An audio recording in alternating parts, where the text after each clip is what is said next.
जय श्री कृष्णा।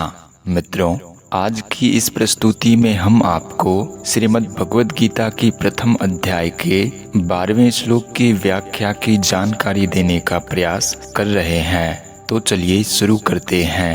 तस्य संजनयन हरसं कुरु वृद्धः पितामहः सिंहनादं विनद्योच्चैः शंखं दद्मौ प्रतापवान। अर्थात उस दुर्योधन के हृदय में हर्ष उत्पन्न करते हुए कौरवों में वृद्ध प्रभावशाली पितामह भीष्म ने सिंह के समान गरजकर जोर से शंख बजाया।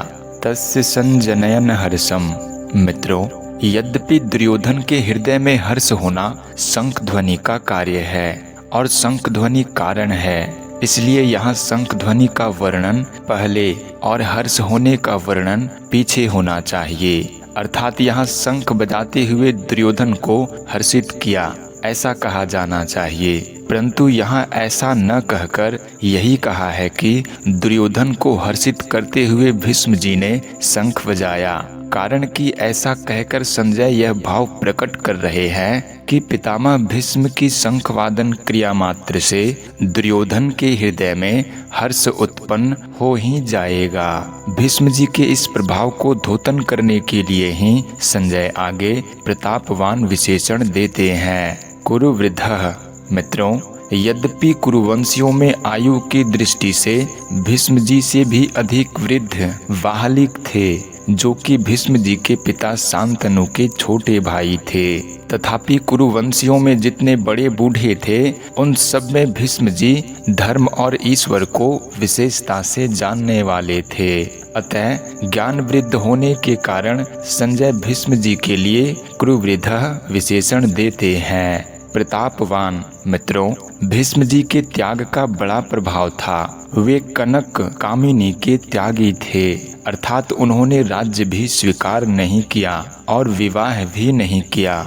भीष्म जी अस्त्र शस्त्र को चलाने में बड़े निपुण थे और शास्त्र के भी बड़े जानकार थे।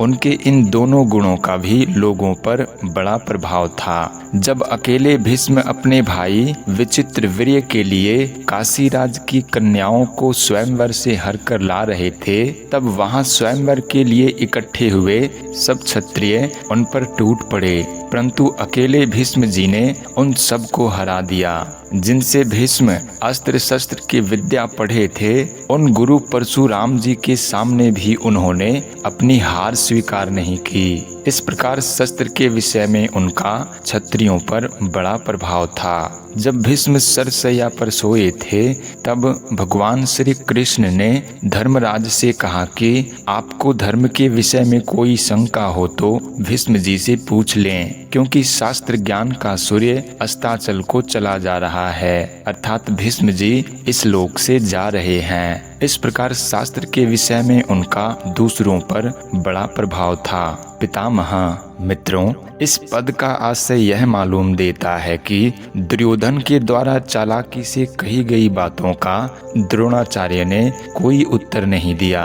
उन्होंने यही समझा कि दुर्योधन चालाकी से मेरे को ठगना चाहता है, इसलिए वे चुप ही रहे। परंतु पितामह दादा होने के नाते भीष्म जी को दुर्योधन की चालाकी में उसका बचपना ही दिखता है। अतः पितामह भीष्म द्रोणाचार्य के समान चुप न रहकर वात्सल्य भाव के कारण दुर्योधन को हर्षित करते हुए शंख बजाते हैं। सिंहनादं विनद्योच्चैः शंखं दद्मौ।